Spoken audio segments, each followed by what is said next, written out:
दोस्तों आज बात करने वाले हैं एक ऐसी अभिनेत्री के बारे में जिन्होंने जलवा तो बहुत ज्यादा बिखेरा, जिनकी एवरग्रीन ब्यूटी जो है उसे हम आज भी बहुत ज्यादा सराहते हैं, बहुत ज्यादा अप्रिशिएट करते हैं। आज हम बात करने वाले हैं the legendary actress Rekha ji के बारे में। वैसे रेखा जी अपनी किस्से कहानियों की वजह से सुर्खियों में छाई रहती हैं, मगर आज जो बात हम करने वाले हैं वो सिर्फ रेखा जी के बारे में नहीं, रेखा जी की सेक्रेटरी फरजाना के बारे में बात करने वाले हैं। वैसे इसके बारे में बात करने के लिए क्या है क्या नहीं है और ये फरजाना है कौन, ये पूरी वीडियो देखना आपको पता चल जाएगा। तो स्वागत है आप सभी का फेमस बॉलीवुड के चैनल में और आज शुरू करते हैं कि भाई ये रेखा और फरजाना है कौन, इनके बीच में क्या रिलेशन है और आज हम ये टॉपिक लेके क्यों आए हैं। तो भाई देखा जाए तो फरजाना जो है वो रेखा की परछाई मानी जाती है।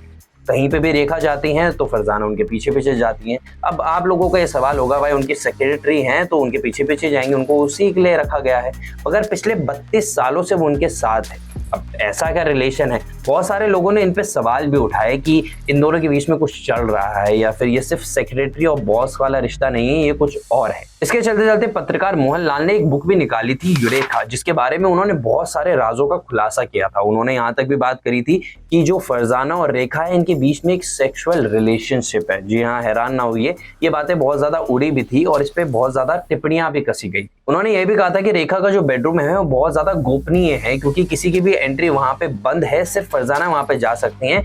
बहुत लोगों ने ये भी बोला कि उनकी प्राइवेसी होगी इसलिए वो जाने नहीं देना चाहती, मगर उस रूम के अंदर क्या है या तो ये रेखा ही जानती है या वो फरजाना ही जानती है। बहुत सारे लोगों ने ये भी कमेंट करा है कि फरजाना है तो फीमेल, मगर ये मर्दों की तरह ड्रेसअप होके आती हैं और कहीं ना कहीं इसके पीछे कोई रीजन भी होगा। अब ये बात है बहुत टाइम पहले की, तब तक LGBTQ जो बिल है वो पास नहीं हुआ था। अब जब पास हो गया तो लोगों के परसेप्शन चेंज हो गया, उनके व्यूज चेंज हो गए। उन्होंने कहा था कि हो सकता है इन दोनों का रिलेशन हो और इसमें कोई हर्ष की बात नहीं है, ये अब नॉर्मल है। मगर ये तब की बात है जब इंडिया में ये सारी चीजें नॉर्मल नहीं थी, एक टैबू माना जाता था।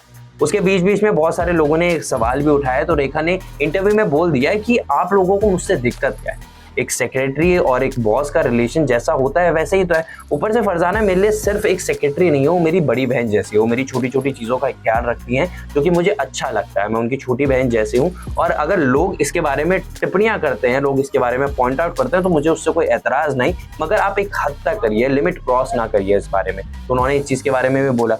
अब इसके बारे में बहुत सारे पत्रकारों ने अलग अलग चीजें लिखी कि क्या ये वो हैं, ये हैं। बहुत सारे लोगों ने ये भी बोला कि इन दोनों के बीच में एक सेक्सुअल रिलेशनशिप है, क्योंकि जब से LGBTQ बिल पास हुआ है तब से लोगों की मेंटालिटी जो है वो थोड़ी सी शिफ्ट हुई है। तो लोगों ने ये भी बोला है कि इन दोनों का रिलेशन बहुत टाइम पहले से है। वैसे रेखा के रिलेशनशिप के बारे में बात की जाए तो बहुत ज्यादा टिप्पणियां करने वाला टॉपिक है। एक तरफ वो अमिताभ बच्चन के नाम का सिंदूर लगा के घूमती हैं और खुले आम लोगों को कहती हैं कि हाँ ये अमित जी का सिंदूर है। दूसरी तरफ फरजाना के साथ क्या चल रहा है या फिर कैसा रिलेशन है, इसके बारे में वो खुल के बात नहीं करती हैं। इसके पीछे क्या राज है, या तो वो रेखा जानती है या फिर फरजाना जानती है।